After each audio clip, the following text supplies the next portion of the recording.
Mind taking that too? Thank you, I appreciate it. Yeah, if somebody needs notes, please. I try to take notes and talk at the same time. I just can't do it. Sorry. And I'm just going to kick off the meeting, and then we're going to stop before the roll call so I can introduce the new members. Okay, so Ken, you're all set. So welcome to the, what's today? 12/7/2020 Town Council Communications Committee meeting. And I call this meeting to order. Before we move on to roll call, I'd like to introduce the new members of our committee, which are Councilor Jean Marie Caterina. Welcome, Jean Marie. And new Councilman John Anderson. Welcome, John. Okay. Well, happy to be back on communications. I was the first chair of the first. Good. Then I can. No. Yours, baby. Okay. So having said that, let's do the roll call. I did it last time. Liam, Tracy's going to do it. Okay, thank you. Councilor Anderson? Here. Councilor Caterina? Here. Councilor Johnson? I'm here. Thank you. So item number 3 is the first challenge. We have meeting minutes from the last 2 meetings that need approval, and there's only one council person present at those 2 meetings. So procedurally, how do we do that, Mr. Assistant Town Manager? Unfortunately, I think I'm gonna have to get back to you on that. Unless Tracy knows offhand. I mean, this can't be, I don't know how rare or uncommon this is for the committee to have the majority turnover. I think if the committee would have, if the 2 new members would have gone in and watched the video, they could have approved the minutes. Oh, I didn't. Honesty time. So you actually have to watch the video against the meetings. That makes sense. So either way, it looks like we'll be postponing the approval of minutes to the next meeting. Okay. Yeah. Do we need a motion out of that, or we just do that? I think, I guess. I guess we need a motion. I move that we move approval of the last 2 communications meeting agenda until the next meeting. I have a second? Second. Second. Roll call, Ms. Cole. Councilor Anderson? Yes. Councilor Caterina? Yes. Councilor Johnson? Oh, yes. Okay. Item number 4. There's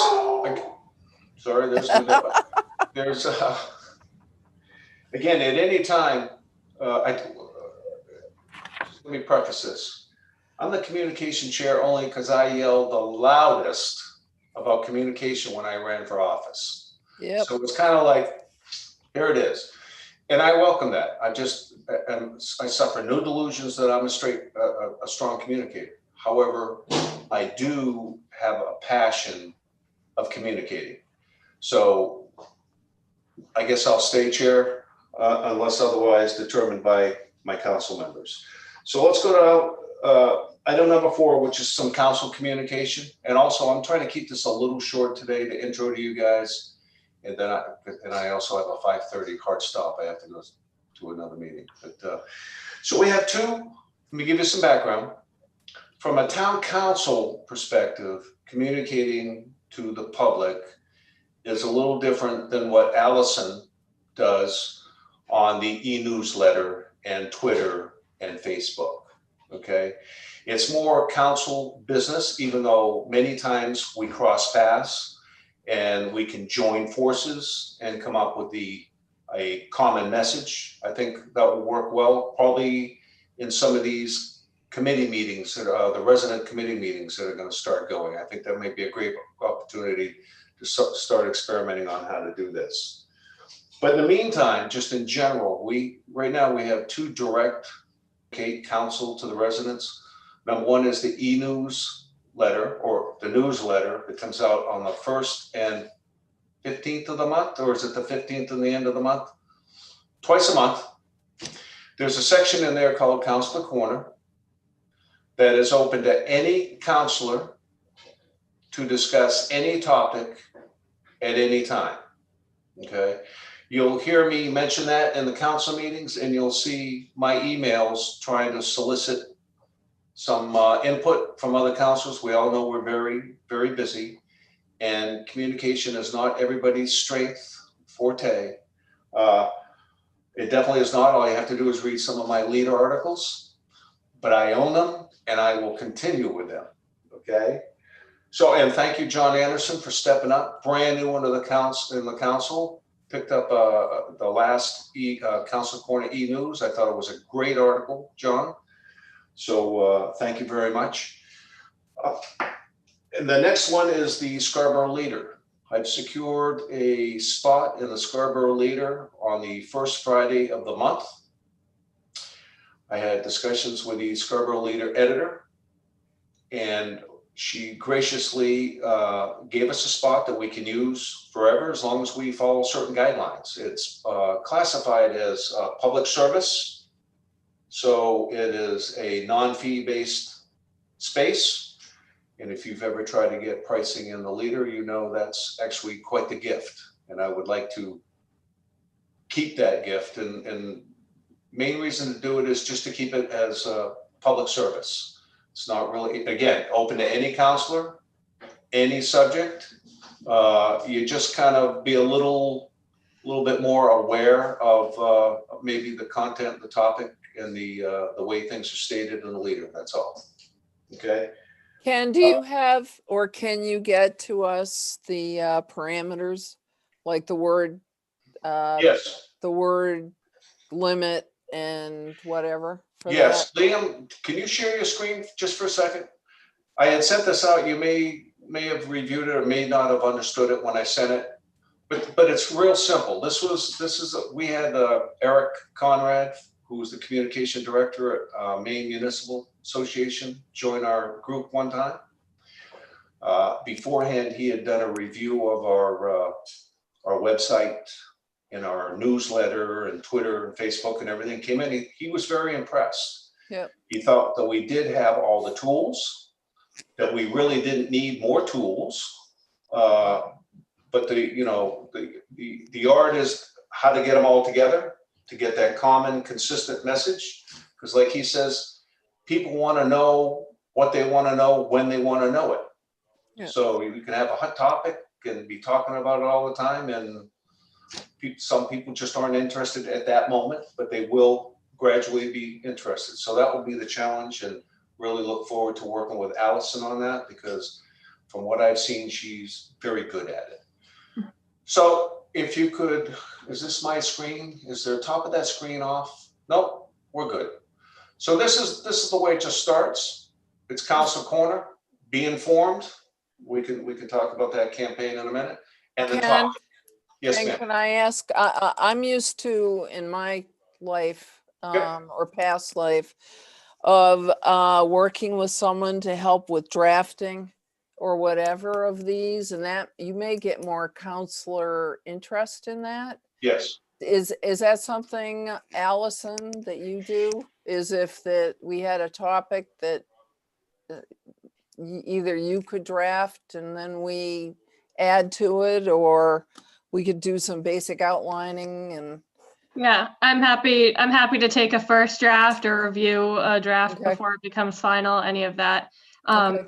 And I will add too that what Ken was saying about consistency, I think it would be good, whatever this monthly Leader submission happens, to receive that too. And that can also go in the e-news for that next upcoming edition. Like, just to, it might be repeat to some people, but to other people that might be that they only see it on one platform versus the other. And we shouldn't have to reinvent the wheel. We can use the same content.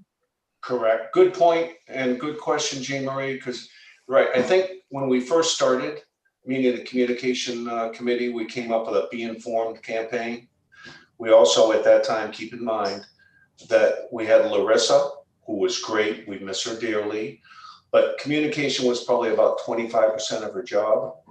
So we as a committee were taking a more active role, which may change over time now that we have Allison, who's probably 75% communication. Just talking off the cuff. I know you're more engaged in that role now than what Larissa was. So I think we can morph over time. And the only thing I suggest to your question, Jean Marie, is, again, always cognizant of staff time. It's always up to the counselor. There is no editing here. I would just prefer that the counselor take the topic in the first stab and rely on Allison for maybe formatting, softening, making it more readable, things like that. That's just Right, but again, I think you would get more Right. buy-in from other counselors, but that's my No, opinion. you're absolutely right. Don Hamill did one once, and he told me, he said, you know, it took him about 2 weeks, because we Right. have a tendency to try to wordsmith it and work around, and, Right. you know, because again, communication is not everybody's strength, and that's not a criticism, it's just what it is. So Hey, anyway, Ken. if you look, again, this is a simple format that we just want everybody to follow. It comes, whoever writes it comes into the communication committee, and we publish it because we have the handshake to the editor, okay? And what we'll do is create just a word format, and just to make sure that the body and the principles are adhered to, no editing. To your question, 500 to 650 words is max. I average about 550, okay? And you can go less than 500, okay? And then some guiding principles, you know, be clear, be organized, concise, avoid taking a position. And really the ultimate is to drive to the web, okay? Because very few topics can you cover at any detail length in 500 words, especially council level topics, you know what I mean? And then at the bottom, Liam, if you could just phase down, then it's just a thank you, counselor, and just give your name. And then there's our disclaimer. Okay? Fairly simple. And I lost my agenda. Give me 2 seconds. Any questions on that? So that is due, that's for the first Friday of the new month. And that usually means into the editor by the prior Thursday. This month was a little different because of the holiday. So I had to rush something to get in. I mean, it was, I passed it through my toughest critic, who I've been married to for 41 years, and got it just to a half a smile, and I sent it. Okay. Any questions? Good. Let's carry on. Item number 5, just to give you the new members an overview. If you've ever been to our website and tried to go to some of our initially town council appointed committees, that's planning board, long range planning, zoning board of appeals. You can see the members on the website, and the way to contact anybody is always through either a liaison, or in the case of planning, through Jay. Okay, so it was discussed and decided that, and two of the committee chairs we engaged with them, is to create a generic committee email, so the public or a counselor can direct an email directly to the committee. It will be associated with a chair, okay? And it just gives another avenue of dialogue between the residents and the committees, because there's a lot of things going on in planning that people would like to know. Can't take 4 hours of their day to sit in on a meeting, because those are very long meetings, and may either want something read into the record or something clarified. So that's what item number 5 is. Liam, Ken, I have a question on that. I'm sorry. no, absolutely. So if it goes to, I don't know, say the email is ordinance committee, is every member of ordinance getting that copy of that email? Or likewise on citizen committees, is every member getting a copy of that email also, That's- even though, That's a good question. even though it's addressed to Conservation Commission, let's put, because that's a, Right. so then will it then automatically be put forward to the members? That's a good question, and let me just preface it, and then Liam's gonna take over.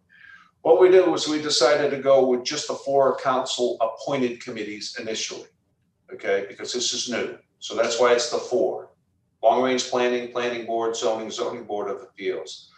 A generic email associated with a chair. The chair would actually be responsible to disseminate the information to its members, okay? That way, and we'll explain why in a minute with Liam, because we have FOIA, we have emails, so I'm gonna just lead into let Liam give a status on it and why it is where it is. Liam, please. Yeah, so thank you, Councilor Johnson. So the 4 of the 4 committees, you know, we did some conversation with staff. We checked in with legal counsel. I think we continue to be receptive to, you know, we are receptive, obviously, to I think the original concern, this sort of idea came out of, how do I get in touch with these folks? And why do I need to go through staff? And if I go through staff, who is the staff member that, because it's not always clear. I think the only concern that we have and still have, but we can talk about how to mitigate that, is 3 of those 4 committees and boards are judicial bodies. And so they actually really can't communicate outwardly or respond to emails regarding, you know, a planning board application, an appeal under the zoning board or the Board of Assessment review, without that really being quantified or classified as ex parte communication. And so what I would recommend is that we do have a place on the website on each one of those boards and committees. I apologize. That says essentially contact the planning board, contact the Board of Assessment Review, contact the Zoning Board of Appeals. And on that, we certainly I think, can grant access to either all of the committee members and board members with explicit guidance that they're not to actually engage in any sort of back and forth dialogue, which would be, you know, really be potentially unlawful or inappropriate, but that they receive it, and just make it more, I think, apparent to the general public how they get in contact with those boards and committees.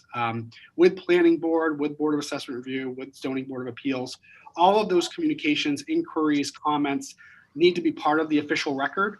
And so it would be problematic in the event there was communication to a committee or a board member without it being part of the record, and may actually jeopardize the proceeding. Again, I think that there's absolutely a very straightforward way to break down the barriers or perceived barriers between the public and these boards and committees. I think it's just with 3 of those 4, there are some other sensitivities we need to have.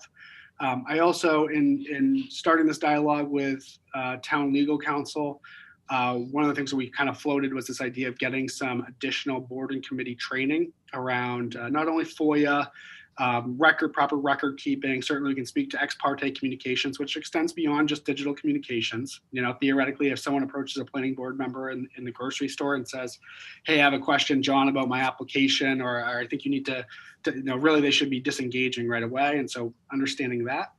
And town legal counsel is receptive to doing that at no additional cost. It can be part of our general legal counsel retainer fee. And I've had Bernstein Shore do that in the past for a prior organization I was with. I think it was really well received. Long Range Planning Committee, they don't, you know, it's not a judicial body. Certainly easier to maybe have some more back and forth dialogue. They're advisory only. But I think that what I would like to do is, or what I propose to do is certainly understand who we want those contacts to be on the boards and committees, so people feel like they're being heard and they have that direct channel. I also think, just like town council, we should assign some staff to monitor that, but really make sure it's clear to the public how they can get in touch with those boards and committees to make their public comments be heard. Okay, thanks for the update. Looks like there's more to come on that. Sounded like a simple concept to begin with, and of course, due to due diligence with some very bright people, we just want to do it the right way. And not only is it just a pilot, it just a second, John, I'll get right with you. But My personal experience, I tried to connect with long-range planning. Took me 2 weeks to find out how to get a hold of Dave Merrill. I didn't want to go through Jay, didn't have a question for Jay.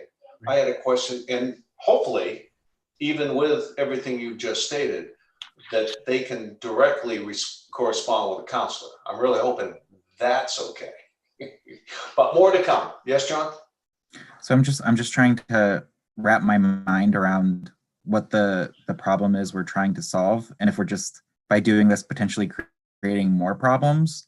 So it sounds like, correct me if I'm wrong, it sounds like today the challenge is they can email the chairs or anybody on the committee if they want to. The challenge is finding their contact information in order to actually email them. And so to make that simpler, we're creating kind of like a general email that they can send to they're going to be able to find, but they can't respond to those emails. So it kind of, to me, it just feels like it could also create an issue where you have a lot of people who now find this email, start sending it in and are like, wait, I'm not hearing anything. And then you create a different dissatisfier on the other end. So I'm just trying to understand, like, what is the problem we're trying to solve here? And is this really the best solution? Yeah, and that's a good point. And again, as this evolves, I just heard this for the first time like you did, this extended status. So you're right, it does pose some additional challenges. But let me give some examples of why I believe it's needed, or the prior committee believe it's needed. A lot of people follow the planning board, okay? If you go to the planning board's agenda item, it consists of about 4 hours worth of items that are not well articulated. Matter of fact, through interaction with Jay and Jamel, we actually did make some improvements that there's at least a small narrative under each item explaining what's going on. So has actually been a positive on it.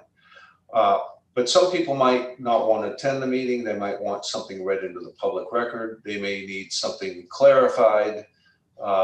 We thought initially that this would be an easy mechanism to accomplish that, but it does sound like the further investigating that Liam is making, that maybe it's getting a little bit more difficult.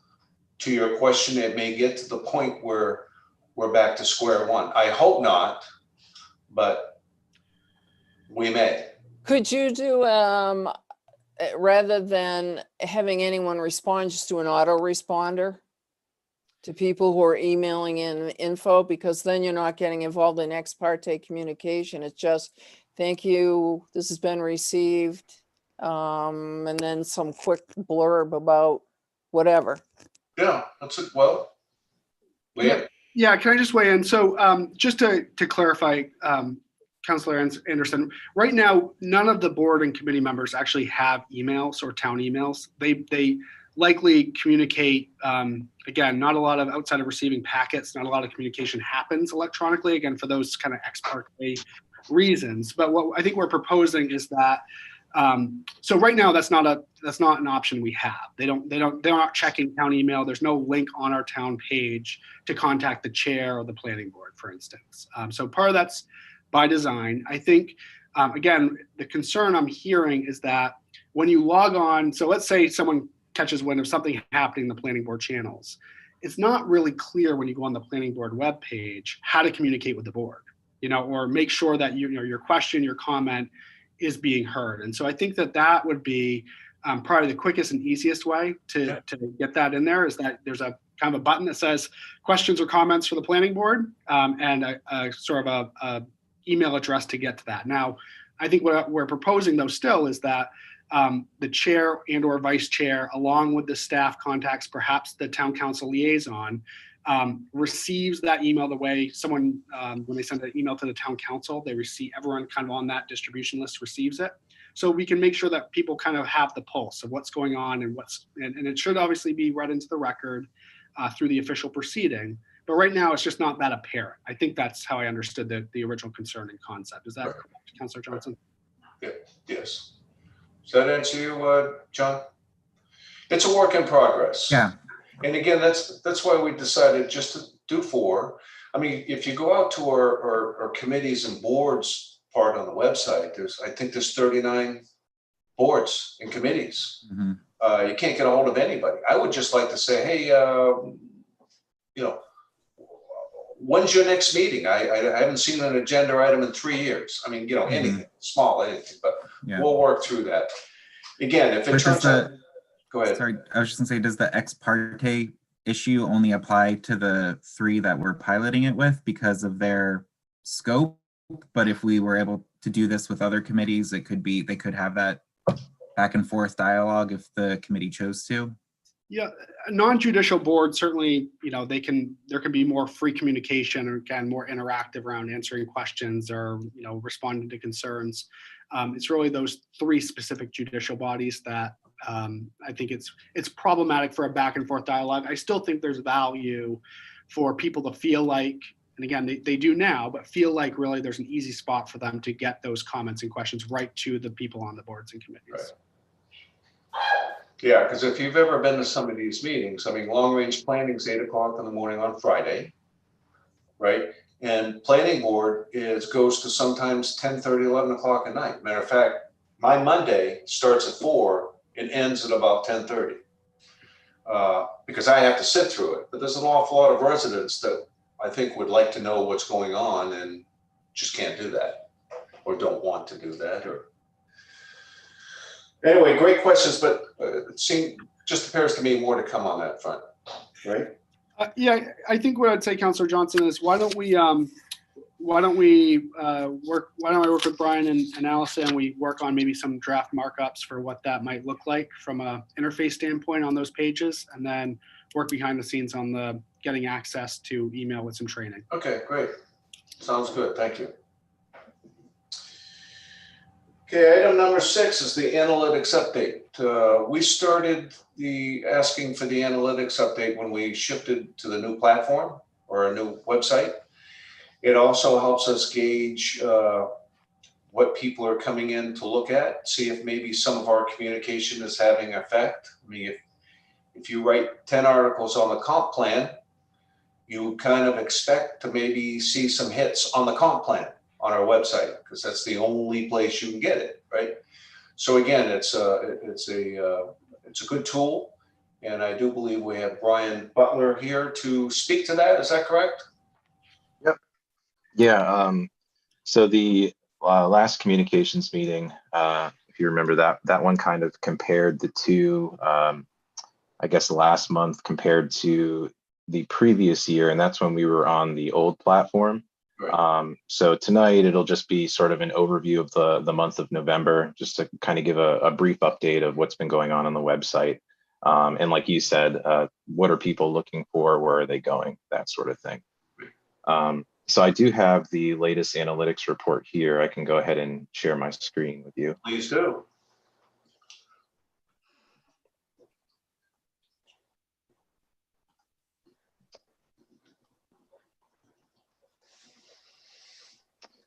Everyone see that? Okay.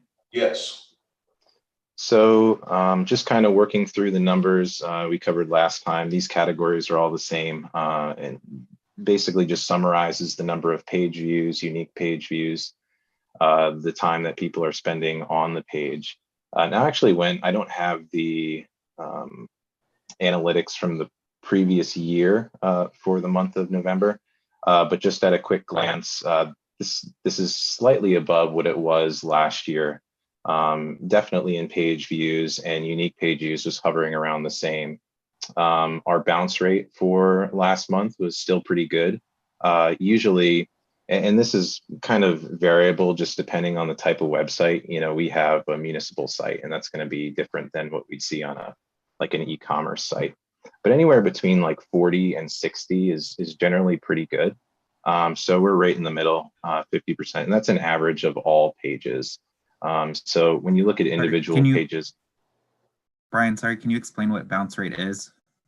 Yeah, it's basically, so again, this is an average of the whole site, but when you look at an individual page, it is a percentage of people that leave, like they basically go to that area and then they leave.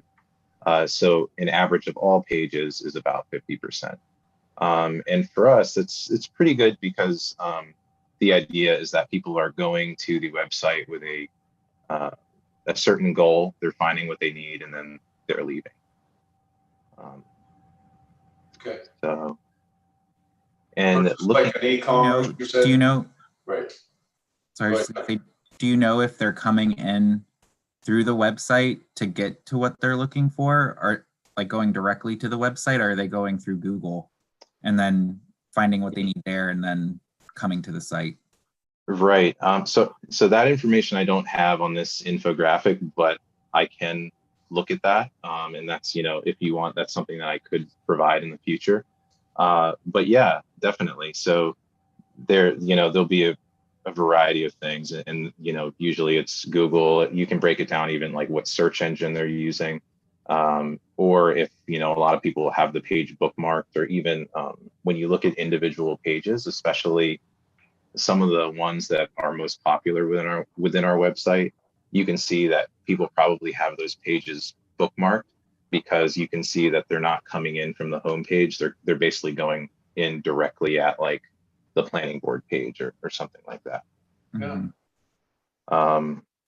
But yeah, to answer your question, those are our metrics that we can definitely look at, and information I could provide if needed. So looking at the actual individual pages and what's most popular. So last month, not much of a surprise, elections was the top viewed page. And actually this month too, it was really close to the top. It was actually number 2. And assessing is typically always the top viewed page. So that's because all of us realtors are looking in the assessing page all the time. Right. I bet I'm hitting it at least once a day. Yeah, the elections is Jean Marie going out and seeing how many people voted for her. No. And, and there's a few things on this list of pages. A lot of them stay the same, and the ones that month to month that you'll see just sort of show up on there usually is related to like like they switched trash day, or the snow plow information. Just there's new information, and so people are everyone's going to that page. But other than those, usually assessing's at the top. The GIS is usually near the top as well. The general departments page, landing page is near the top. And so there's some fluctuation, but this list usually looks the same unless there's something bigger going on. So like in this case, elections. And so we had some of the overflow from last month for elections. And you can actually see that in our list of search terms up here. So we have election results down here, just spelled differently, just the word results. So you can kind of see what's been on people's minds. And then next month, if I were to take a guess, I bet dog licensing will probably be somewhere high up on this list because we're getting close to December 31st. So this list is neat because it kind of gives you, like Ken, you were saying, just some insight into what people are going to the website, what they're using it for. Well, while you're right there, on the left side of the page, on the another favorite of mine is number 6, the Stay Connected, because that's where the town newsletter is, right? So people go there to register. And is that also the same place where Stay Connected, meaning they can sign up for the agendas on the departments? Is that the same location? So this one is actually, so number 6 here, yes, is actually drilled down a little bit further. So the page where the election results, so basically the news post that's on the site, that's specific to that page, but falls under the broader umbrella of the Stay Connected page. But this one is specifically that page, and they probably got to it from the news feed that's on the front page on the left-hand side. Now let me just stop you there for a second, Brian, if you don't mind, because Sure. once in a while I want to take an opportunity to level set around the new members. Is working with Brian, he's been great, by the way, but you know, everything is prioritized. We understand it. Working with him, he found a widget to allow some push technology for some folks that are very interested in meetings or agendas by certain boards and committees. So in theory, you go, hey, I'm interested in what's going on the planning board, but I don't want to attend the online Zoom all the time for 4 hours. You know, it's how we keep mentioning that. So give me a mechanism that I can sign up for it. So at least when the agenda is posted, I can get an alert and then I can determine whether I do want to join. So that's a new feature on our website. I think it's still in its infancy, but I think it's got lots of potential. So Brian, if you could remember it, maybe in subsequent times you visit us, if we could get drill down a little bit more on the metrics and get specifics on how many people have signed up for what departments, how many people have done the newsletter, stuff like that, that would also be very beneficial. So, okay. Yeah, absolutely. Yeah, Yep. thank you. Sure. Hey, can I have a question? This just reminded me, looking at this, kind of going back to our last conversation around some of the new things that have happened. I know Paul, right? He worked with Allison to create a website to communicate stuff happening at the council level. Where does that fit in to like the communications group, to this committee? And do we want to see that on this chart at some point in the future where that particular webpage is getting a lot of traffic? Right. Good question. This is my understanding. Somebody will correct me. That was my initial impression, that was going to be a town council website that the public could come into. That's not the case. My understanding is that is a town council website for the town council. Is that correct, Allison? I guess we should clarify. I'm thinking of two different ones. Paul has provided resources, like a couple of the Loom videos that he's made and a timeline of what's ahead. And we have put that on, I can't remember the name of the page right now on the website, but it is on the website in the town council area of it. And people can go and see, anyone in the public can go and see that and see what the timeline is. And I think it's something about Outlook, future Outlook.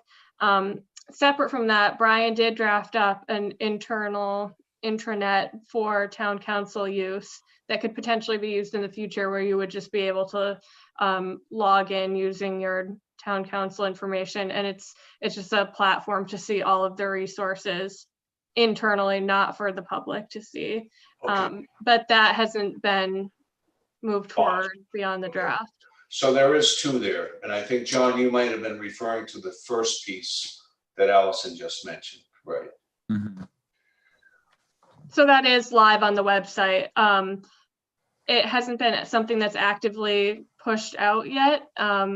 But if we feel confident, maybe at some point we could review that page and making sure that it has information that town council would like the public to be seeing as the most current issues. And then we could talk about how that gets phased into being more promoted. Mm-hmm. Yeah, I think that would be good. I think I had suggested to Paul at one point that the Loom videos that he did were awesome for us. And then I think he was trying to make them public facing as well. So yeah, and now they do, they are on the website, and the most recent one we put on Facebook and it had a good response too. Okay. I want to add something to this search feature on the right of these analytics, and just say, we kind of talked about this last month, but since there are some new council members here, Brian and I have been meeting every few weeks to kind of discuss the next steps for the website and how we can make it more user friendly.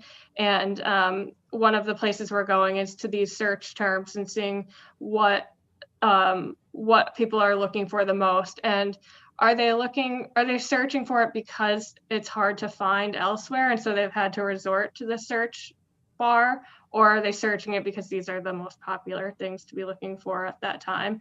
So we've kind of gleaned from this list to see what should belong on the homepage and what's missing from the homepage right now. So we're in the process of making certain items easier to find.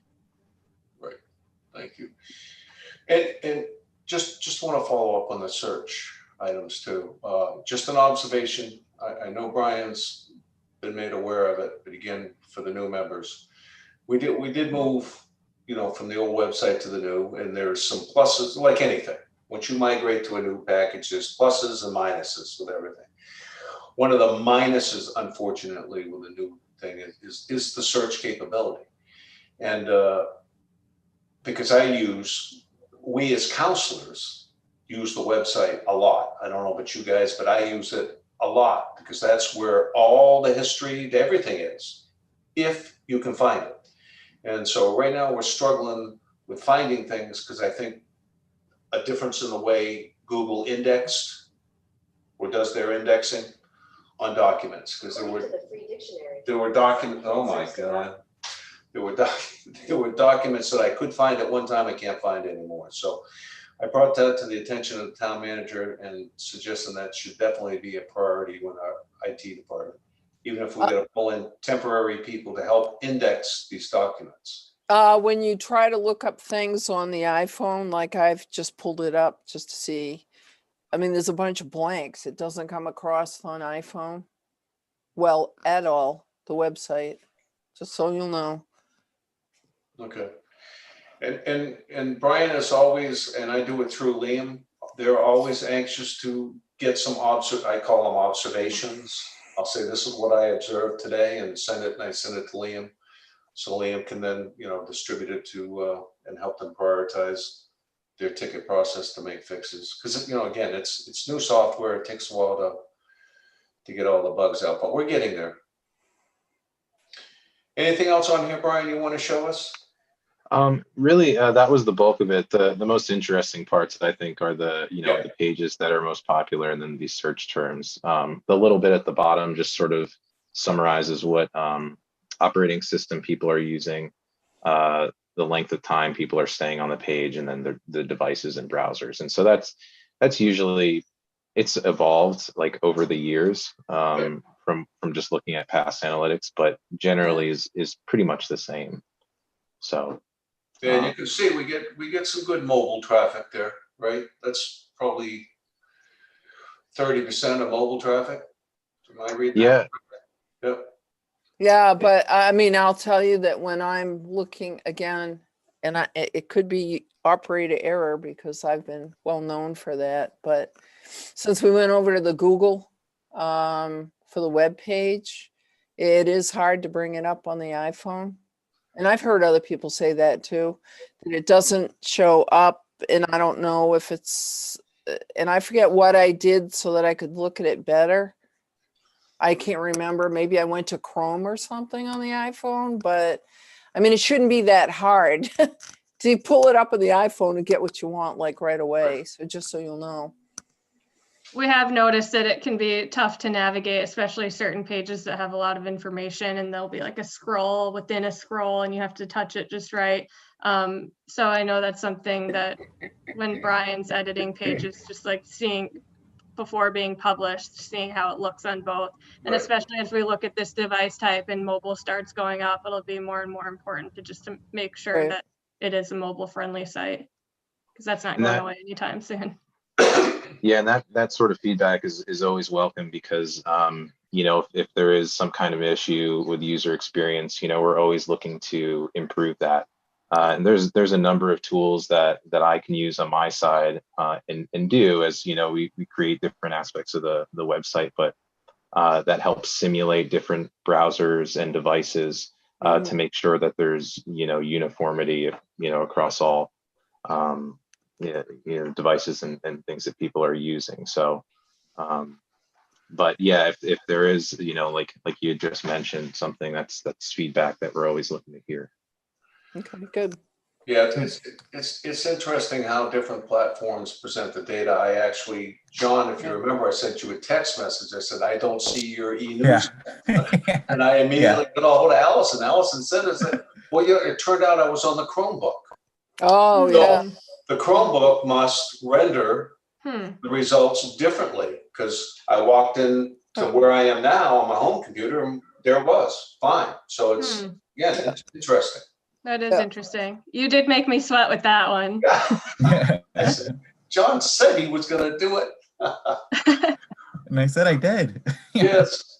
Yeah. So, any questions for Brian? Again, they're always welcome to get constructive feedback on the new website. So I have a couple questions and maybe a comment. So what's a good benchmark for the average session duration? Like what's our goal? Like what are we trying to do with our content? Are we trying to, is like 1 minute and 35 seconds for a new visitor considered good? Or like how do we know if what we're doing is best in class? Yeah, that's kind of that might be something that I'd need to look further into and get back to you maybe with some more information. But just as sort of a general rule, other than saying that's kind of difficult to answer, but it really does vary by type of website, what content is available. So, I mean, in some websites, the goal is to keep individuals on that site as long as possible.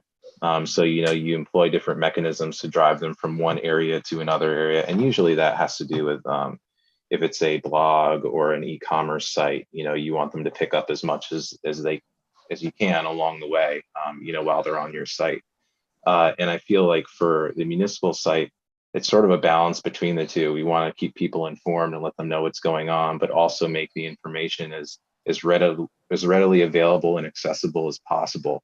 So kind of a balance between keep them on the site for a long time and then also get them the information they need so that they can go on with their business.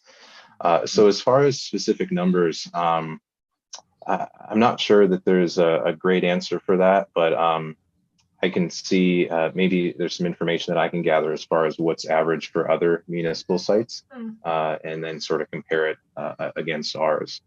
And it would just be interesting too to see that number for some of these key web pages or the highest web pages. Like, do they tend to stay on certain pages longer that are up, or are they, to your point, are they able to easily quickly find what they're looking for, so that like if they find the PDF, I'm assuming that doesn't count, like when they open up the PDF of like the comp plan, that's not a website, that's them finding the information, so they're able to get that quickly, but that's where they're spending a lot of their time, I'm guessing. So that's kind of like what I'm trying to understand is like, what's the behavior and how many clicks are they taking to get to what they're looking for? And that's good if it's quick and they find what they want. Or again, maybe some of our sites are intended to be that information that we want them to sit and hover and learn before they, sorry, my daughter's bothering me. 1 second, Charlotte, I'm on the phone. Yeah, 1 sec. Okay, hold on, sorry, 1 sec.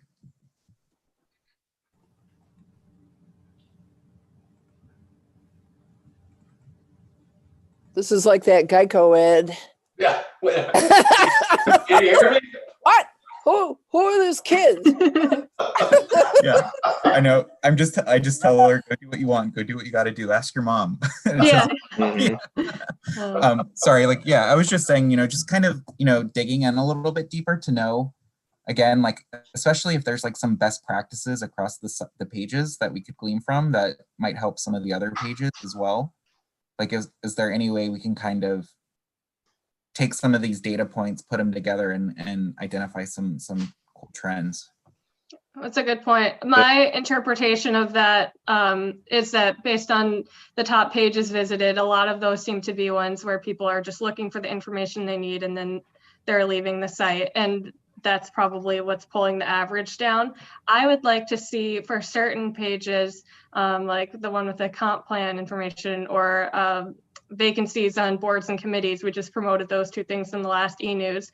If we could drill down and look at the session duration for those specific pages, hopefully those are higher. The ones where we want to see people reading more content or staying a little bit longer. So that would be good to look into for the future. And I'll have to work with Brian on certain pages, looking at the follow-up after we promote something. Yeah, Allison, just as a side note, want to thank you for what you did on the openings of the committees, because I'm leaving this committee to appointments and committees meeting, and people are very pleased to see you do that. We actually want to build on that. Yeah, 'cause Good, we have a good. lot of openings, folks. I know, I hadn't realized that until I saw it all listed Yeah. out. Yeah, and I think, you know, I've said it before, I'm thrilled at the engagement of the people, 52 people that went in for our residence committees, you know, and that was just 52 that were filled out the application. Many people contacted me after the 9th. They didn't really know that the 9th was it. And so it was more than 52, which I think it's pretty impressive. We definitely have a community that wants to engage. We just have to make sure everything's in place to allow them to do that. So Ken, just Yep. quickly before we move on, I know that you also requested some analytics on the comp plan. So I don't know if you want to talk Yeah. about that or what. Blaze right away, sir. So I guess, Brian, do you want to just take us through? I think it's probably fairly straightforward, but maybe just show that on your screen.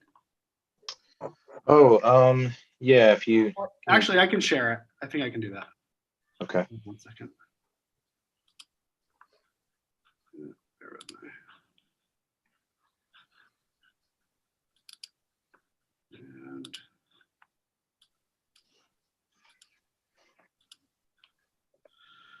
so, Ken, I think that yeah. So I think, Comprehensive plan right there.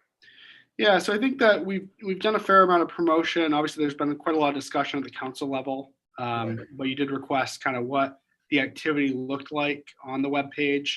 Right. And I can't go back and I don't know offhand what happened with that first spike. I don't know if that was a council discussion or if that was some promotion on the website and on social Might have media. been the leader. It might have been the leader. It probably was actually that, at least a high point. That was a 7. So anyway, I thought this might be sort of a good, again, it was at your request, but a good anecdotal example of kind of what we can do in the future with the analytics to see what that kind of cause and effect is of promotion and discussion and action. That's right. No, very good. Yeah, I mean, there's not too many ways you can measure your success in trying to get people informed and people engaged other than something like this, you know, that are personal interactions. So this is good. Great. Okay. So I think I suggest we turn it over to Allison. I know she has some updated analytics in terms of subscribers, and then I know we're going to come back to Brian. So Allison, you take it? Thank you. Okay, Allison. Yeah, so I have some analytics on some of the social media platforms, and all of them, so Facebook, Instagram, and Twitter are the ones that I'm looking at first, and in all of them, we increased our followers. Instagram and Twitter is because we only started using them at the end of October. Brian got them set up for me. So those were new to us, and Instagram we're up to 333 followers. Twitter is a little slower, it's at 45.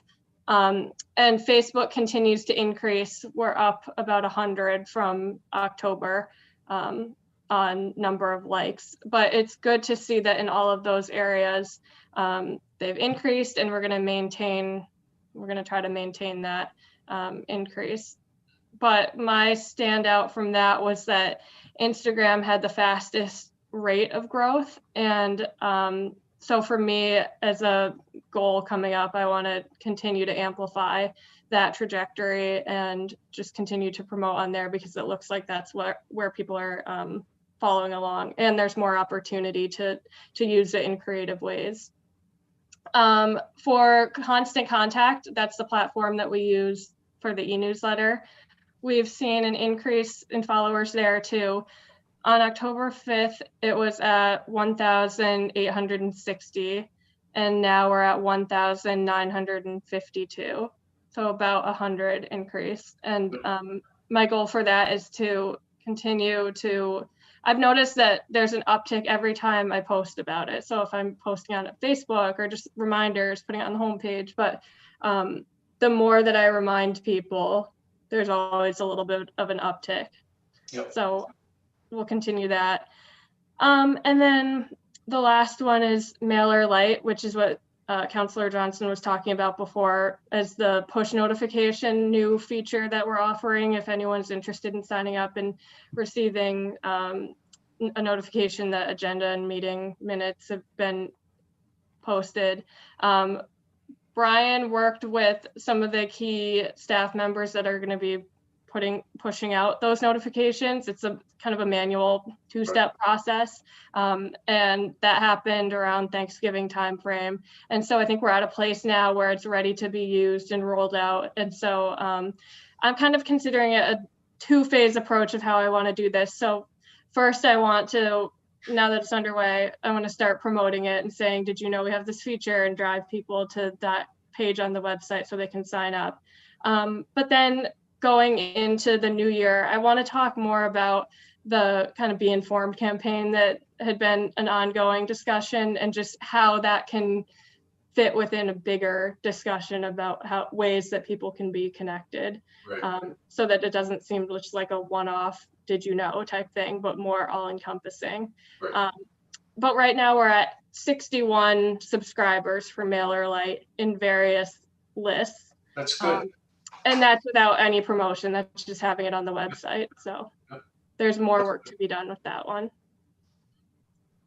Those are the ones that I've been focusing on. So just trying to maintain that growth, consistent messaging across platforms, and trickling in reminders here and there to get people to keep subscribing. I have a question. Thank you. Yeah, John. So when it comes to all of these different platforms, like the website, social media, the e-newsletter, are we tracking or able to know like who we're actually, like who's actually using those different platforms, and if it's really the same individual that's interacting with like Instagram and our e-newsletter, or like just to know, like, are there gaps of people that we're not able to reach today because of the tools we have? Like, I've heard anecdotally, and I don't know if this is true, that we struggle to reach the senior audience potentially, because the best source for that is the leader. And so things like social media aren't necessarily reaching them. And so I'm just curious, which again, like that might not be true. There might be, you know, very savvy seniors out there on social media. And I think it would just be interesting to know like who we're actually with all of these different channels, to know if there are any gaps of certain residents, certain demographics, or certain areas that we're just not able to reach. Yeah, that's a good point, because everything I just discussed is all digital. People getting this information from their phones or on their computer or their email inbox. But the leader is one place where we do have the in the know column. And right now, Fire Chief Mike Thurlow has kind of been the one maintaining that for the past few years. But there is definitely an opportunity there to overlap that messaging. So that's another platform I hadn't mentioned just now, but we are in the process of making sure that that message is consistent in that sense too. And bringing up seniors, the website, we were discussing with Community Services, who has a lot of the senior programs, about how we can make that information more accessible. And we did just add, under the residents column on the website menu, we added a seniors page.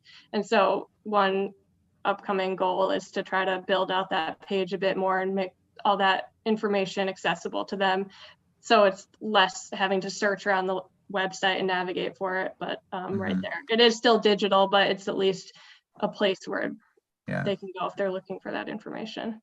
So one thing that Nancy Crowell shared with me when she and I were chatting was that they're also going to be posting a lot of stuff for seniors, I think, on the library website, which I understand to be a different, like, I don't think they're on the same website we are, correct? So again, it just might be an opportunity, because she said a lot of seniors tend to come to the library to kind of look for things or get information. Like that's what they think of, it sounds like, anecdotally. And so there might be some opportunity to figure out how to cross promote or cross share on sites with her to make sure that, you know, we're getting to them as much as possible. Yeah, that's a great idea. I'll have to connect with her more about that. And your point about, are these all different people on each of the platforms, or is it all the same people? I can't say based on data or anything, but I would say that I'm noticing just anecdotally from doing this work the past couple months that it seems like there's different types of residents. There's the follower who's just like, I love my town. There's the people who are really involved in the town government aspect of it. And there's other people who are very active on all platforms, and others who just, you catch them in passing and you catch them at the right time. That's the only thing they saw, or it happened to show up on their news feed because a friend liked the post or something like that. So I think we're going to get the people who are on every site and they're following everywhere, and they're the ones who are upping our click rate on the emails and open rate. And that's great. But I also think that the more we have a steady post schedule on each of these, you're naturally going to increase your followers. Right. Great, thanks. Thank you. I'm gonna show you that I'm one of those types of people. I'm a senior, and but this is why I get excited about the leader. The leader is the only medium that goes into every single home in this town. So just think of the possibilities there. If we can get the communication from the council side down pat, clear, concise, drive to the web. Okay, just my thoughts. Because my campaign was actually, I've lived in this town 35 years. There was a time, Jean Marie might remember this, that people, to find out what was going on in town, the leader was it. People went and got the leader to find out what was going on in our town. And granted, there was a lot less going on in our town back then, but people went to find out, then they went to the advertisements, but the leader over time has been sold and resold, and different owners with different And perspectives. they don't even have journalists there anymore. Correct, that's correct. It's really just an advertising Right. rag. Well, with the In the Know, Nolo does a great job with that. Yeah. I'm trying to do something similar to because I tell you, I get a lot of calls, a lot of emails, not necessarily about the content. It's just that people now are looking forward to that leader article. So a lot of potential there. I'm gonna beat that to death. Another thing for grounding, if you don't mind, we have some time. The e-newsletter.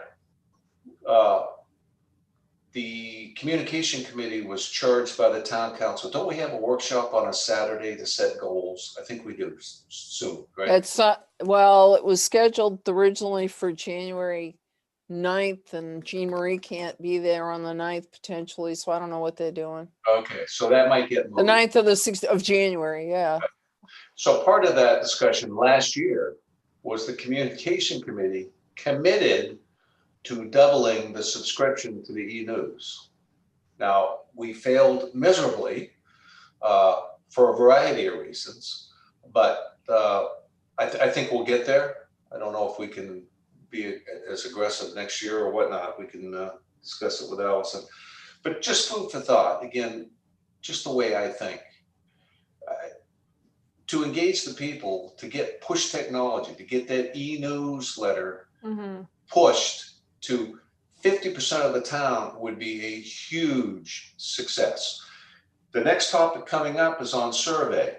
Okay, what better way to get people engaged in a survey is pushing something about a survey and saying, hey, are you interested? Come back in via this link and take this survey. We struggle as a council all the time wondering what are the people thinking, right? Hot issue now will be contested is some folks are talking about growth. Well, we're not really sure what the general feeling of growth is.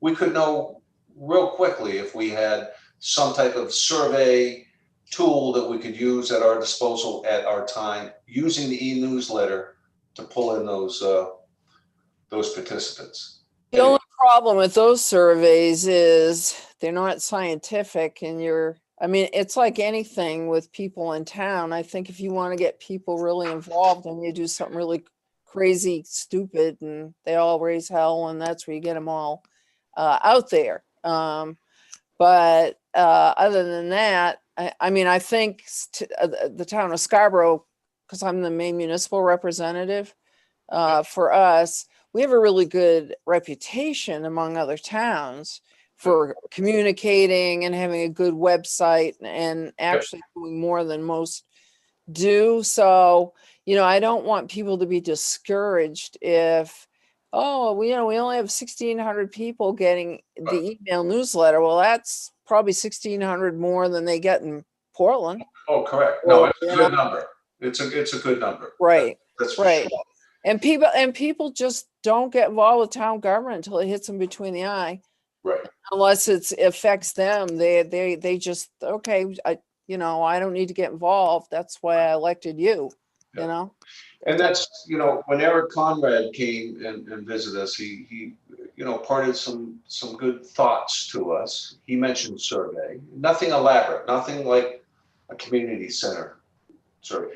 The basic 10-question survey with probably 3 metadatas on it, where are you a resident, what's your age, blah, blah, blah. And then about 5 questions on the topic you want to know of how to do it. So we'll move into the next item, which is item number 7, survey software overview. Staff walked away from, can't remember which meeting, they were going to investigate it. And just to segue into it, to keep in mind for the committee members, thanks to Jean Marie, the communication committee still has $10,000 in a bucket to spend on surveys. Now, it's been I had to fight for that too. Yes. I want you to know. Well, and we kept it. And last year's budget was a tough budget, and it was even discussed about pushing the money back. But it was really from prior years. It's from prior tax dollars, so we kind of preserved it. But we're being very cognizant of what to use it on. We want the biggest bang for the buck, but I'm hoping maybe this is it. So segue into Liam on item number 7, survey software overview. And I'm gonna hand this baton right over to Brian, who's done a phenomenal job. Allison and I got a similar overview about a month and a half ago. Not to steal Brian's thunder, but this is a solution that I believe they identified for the school department that we're looking to apply to or make available to town staff as well. We're working on some licensing, but I think it's going to be a ready-made and easily deployable survey tool when necessary. Brian, you want to take it from there? Yeah, excuse me. Sure. Just sort of add on to what Liam said. We looked at a few different options and ultimately wound up finding something called JotForm. And I know in that prior meeting where we discussed, trying to find one of these survey tools, I think SurveyMonkey was one of the ones that was discussed. JotForm is essentially, it is a competitor to SurveyMonkey, but it has a huge number of different tools that we've already found that we've been able to flex into different areas. As Liam mentioned, using it for the school side. Just recently creating some forms that need to be sent out where we compile users' responses in a more organized way than what we've done in the past with Google Forms. So we've used Google Forms pretty heavily from what I've seen and just based on my understanding of what we've done historically. And, as Liam mentioned, we're in the process of getting all the licensing situated, preparing to make that available to designated staff. But this is a tool that we'll be able to use to do things like, something from a very simple survey to adding conditional formatting in those surveys where, depending on the response of the person filling out the form, that will open up another series of questions. Then based on that response, we'll open up another series of questions that might not be available to someone filling out the form in a different way, if that makes sense. In addition to that, JotForm also supports some integrations with Google Drive, Google Sheets, tools that we already use pretty extensively, but basically creates a way to collect that information in a few different ways to make it easier for the people who are reviewing the submissions to sort of just view and maybe interpret that data. So that includes, so like the Jotform will support file uploads. That's one big thing that I think there's been interest in a couple of departments maybe using that feature. And then, by linking those things to Google Drive, it allows designated staff to view those submissions and also view the documents that are uploaded with those forms. So we can make it as simple or as complex as we want. But I know just in discussions with Liam and Allison, soliciting feedback from the public is something that could definitely be accomplished by this particular platform. Yeah. So, I was wondering, do you think it'd be worthwhile to have maybe a little demo to the committee, John and Jean Marie? Yeah, you said this is the same survey platform that the school's using. I know I've taken like 5 parent surveys over the past month, it feels like. So it isn't widely adopted by the school. Sorry if I didn't clarify before. So this is a tool that we've used to create forms to basically for the school. I don't know if we had any that were actually public facing or that we were using internally for asset inventory and that kind of thing. But primarily we've used it so far as on the school side. But I think it has been mostly internal. But now, Okay. by acquiring this licensing, it sort of opens us up to basically creating an unlimited number of forms. And this, our tier service would support unlimited submissions, various forms, multiple users, that kind of thing. Mhm. So I'm not sure that you may have, I'm not sure if you filled one out on the school side quite yet. It may have been Okay. a Google form, Mhm. but My only thing would be to make sure that, number one, it's user friendly. Obviously, you want it to make it as easy as possible for people to answer and as quick as possible too, because people don't like spending time. They don't have, they're boom, boom, boom, and then send. But also the design of the survey, who would be designing it? Because it's critical. Because how you ask something Right. is what sort of a reply you're going to get, and that's the bias that's built Right. in. Right. Yeah. Again, I don't want to speak for Councillor Johnson. I think that the original concept was that these would be fairly straightforward surveys. We might, I think there's some discussion about whether it would be helpful to have a template that would request certain demographic information to start building kind of a catalog around that as well. The resident location, age, gender, things like that might be helpful. Length of time in town, as a resident or et cetera. So I don't think that these were intended to be, at least initially, really dynamic surveying. I think it would be more straightforward feedback. What are your thoughts on this subject, or open answers. I will say that Brian was kind enough to develop a Jotform survey for some work we're doing on the marijuana odor mitigation piece. So that was an outward facing survey. The interface looked really pretty sleek and user friendly. And the information coming in is fairly easy to go through individual survey forms and look at each one individually, or look at sort of data collection in a Google form. So it seems like it's fairly intuitive on the back end, and pretty nice outwardly facing as well. But I agree with you, Jean Marie, for sure. I had issues with the community center survey for that very reason. Once you hit the pool question, it was all pool related, whether you wanted a pool or not. Okay, there's people that make a living designing surveys. There's a reason for that, And that's why I get $10,000, because I thought if we're going to do a survey, we need to have it done correctly and done professionally. Now, 10,000 is not going to buy you much of a survey. I know that from my political world. However, If we Could could be use useful. it to get, yeah, but if we could use it to have some help Right, from some outfit that does surveying, that would be fabulous, because That's right. then you could collect data, not just on growth, but you could, right. Hey, do you want to do a Goldilocks budget this year? You know, little or things. whatever, yeah. Yeah.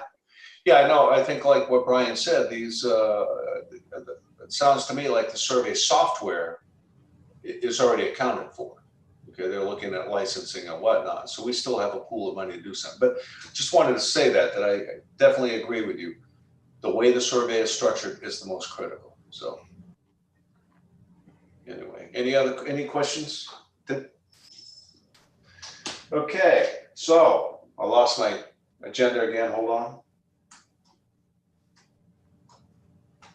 I'm glad I'm not the only one that does that, Ken. Okay, any public comment, Liam?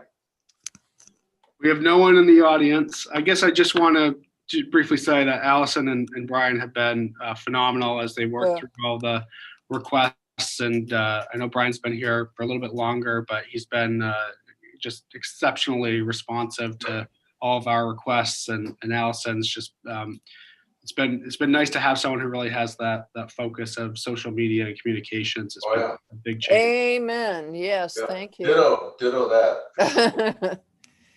Jean Marie's my star sharer of the post. Thank you. Yeah, every time you put something out there, man, You're I'm on it. getting it Yeah, out. thank you. Okay, so item number 9, this is more for the new members, future agenda items, because the prior committee wasn't all that enthused when this came up. I'm expecting it to be different this time.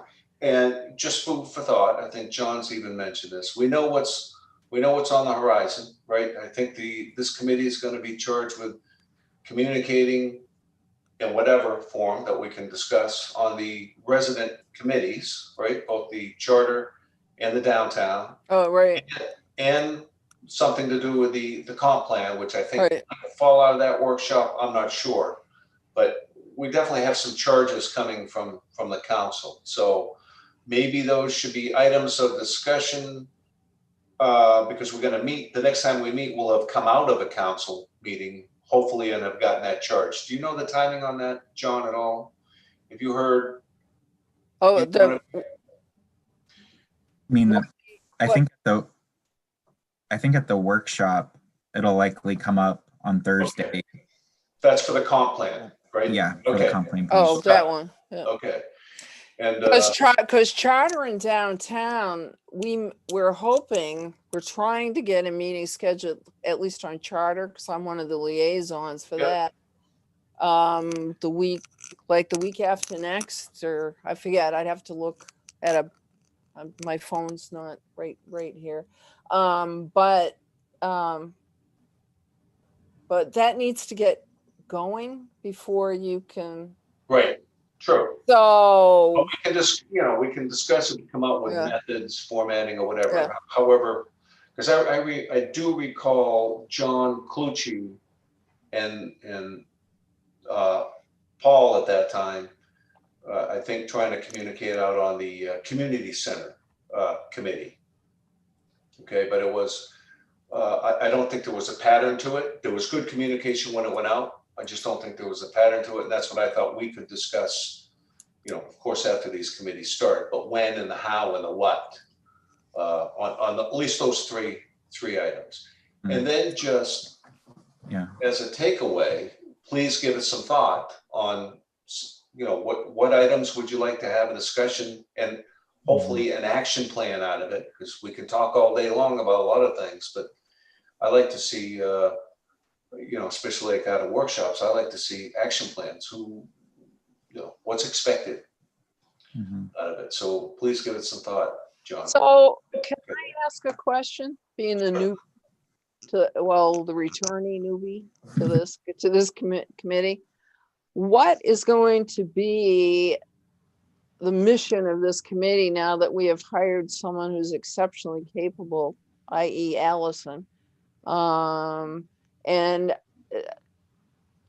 are we gonna end up having to meet every month, or are we gonna work towards being more quarterly and giving, because Allison, in what I've seen and heard, knows what she's doing. And so I'm just curious as to what we see our role is now, given that we do have a professional who's you're full-time, right, Allison? Yeah. That, Good question. I just want to throw that out there. No, it's a good question. When this is the youngest committee, I think, on the council. Yeah, And it was served, I think, because it was perceived a void in some communication. right. For understandable reasons. Like I said, with, Larissa being here, that was about 25% of her job. Right. So when we started, when I got elected in our last committee meeting, we were trying to augment that and assist with that and take direction from that. But now with a full-time position of communication and outreach coordinator, that role, I see that role changing over time. Yeah. And actually, like you said, maybe the committee meets quarterly. I think maybe we should discuss how we get there. Yeah. So, Oh, absolutely. so we can make that happen, because Right. that would free up a Friday on a Monday. Right. Or And we I have on a- a Monday. And we also want to be available if issues come up, because they always do. Right. So Right. that we're available, so Allison can say, hey, I need feedback here. Can we have a meeting? So, Right. you know, And if, Well, I was gonna ask, because I was trying to find it and I couldn't find it.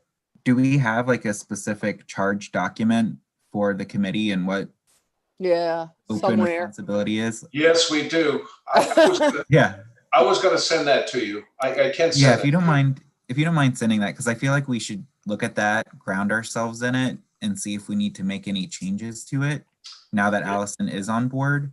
But then also, I think, I don't know, Ken, if this is maybe for our next agenda.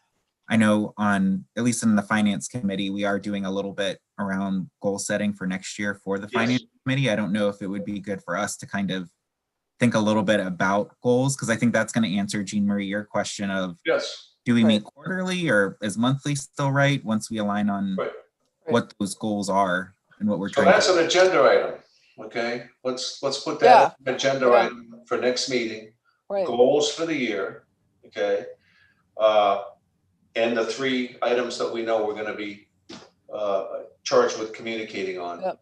Yeah. And could I ask also through the chair that Allison, you provide us some good feedback on how you see us working with you and helping and assisting and Good. whatever? That would be great. And what, can I add something to that too? I just think, we'll discuss it in the future agenda item, but from my perspective, me being here for a couple months now, the website being new as of July, the unfinished business of the Be Informed campaign that was in the works, I see that there's still a lot of opportunity and value to meeting consistently, and with it being a new committee Okay. right now. Okay. Yeah. That's what we need to hear.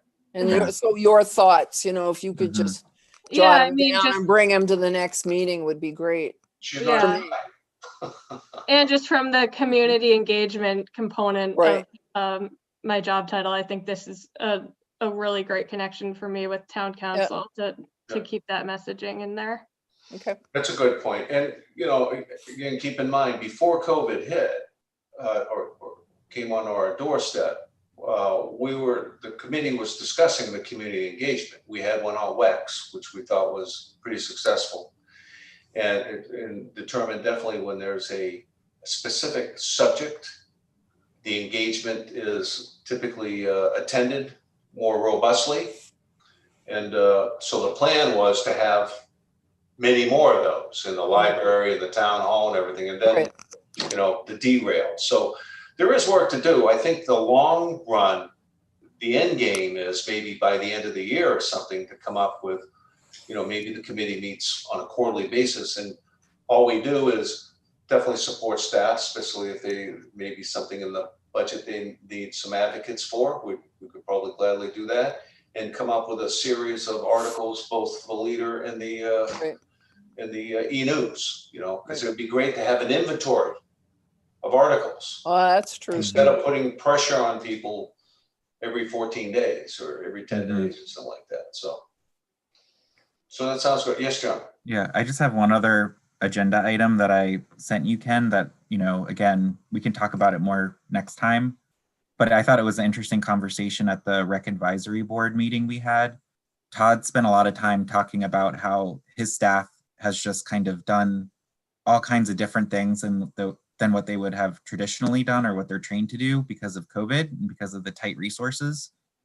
And I said I would bring to this group, just to kind of throw it out there, is there some sort of town council sponsored thank you communications committee we want to do to town staff to thank them for doing things, going above and beyond? We've recognized, I think, public safety a couple times, Yep. the recent resolution, but Todd gave a good example of, his administrative assistant is now doing childcare support. And he Right. had some people who never before ever touched a weed whacker out there weed whacking, Right. a lot of training. And so, I'm sure it's like that in every department. And so is there something that can be done, again, with us sponsoring it, to this town staff, just thanking them somehow for the work they've done? Or think of Or as an individual counselor, you can always do that too. yeah. Well, You let's can discuss say, that. yeah. Well, I know for the rec committee, what we're doing is we are handwriting notes to Todd's staff, and just everybody's going to do a handwritten note. Because again, nobody does handwritten notes nowadays. And so again, I just don't know if there's something creative that this group would want to do. We'll give it some thought, discuss that. Thank you. All right, I want to thank everybody for coming. I think there's nothing else. I would like to move to adjourn. Can I? Whoa, question. When's the next meeting? We are the first Monday of the month. So that would be, bear with January me. 4th. January 4th. You're out of town. I'm looking at Jonathan. Jonathan, I think we have something else scheduled that day. You're on mute, John. Yeah, we might just have to find an alternative time on the 4th or that week, because I think Jean Marie and I are going to have a conflict that afternoon. Okay, well, let's talk about that just for a second. Google keeps hearing me and keeps wanting to know what I want. Stop it. How does Monday at 4 o'clock work with you folks? See, I'm a banker. My core hours are 9 to 5. What happened to banker's hours? Oh, this poses a challenge for me at work, I promise you. So, but again, I don't want to move it ahead because I don't want staff working after 5, Right. right? So. I guess know, I like to be mindful of staff too. Yeah. Yeah. I'm not saying, oh yeah, we'll meet at 7. Well, yeah. I mean, Well, if anytime you have a conflict, we can move it a week or whatever. That's no issue. Just give us a little bit of heads up time, and we can. well, that's why I was asking, because we go to the 14th, right? well, the next Monday is January 11th. 11th. When's Martin Luther King Day? Not that that matters in COVID days, but Probably the 18th. It's usually- yeah. So Oh you yeah, it wanna is go- the 18th. So you want to go to the 11th? I can do it. I Can can do other the people? 11th. Okay, well, we'll move it to the 11th. Okay. So item number 10, can we adjourn? We So moved. have a second? Second. Okay, Tracy? Council Anderson, Yes. Councilor Katarina, Yes. Councilor Johnson. Yes. Hey, thanks everybody for showing up. Really appreciate it. I think we'll get there.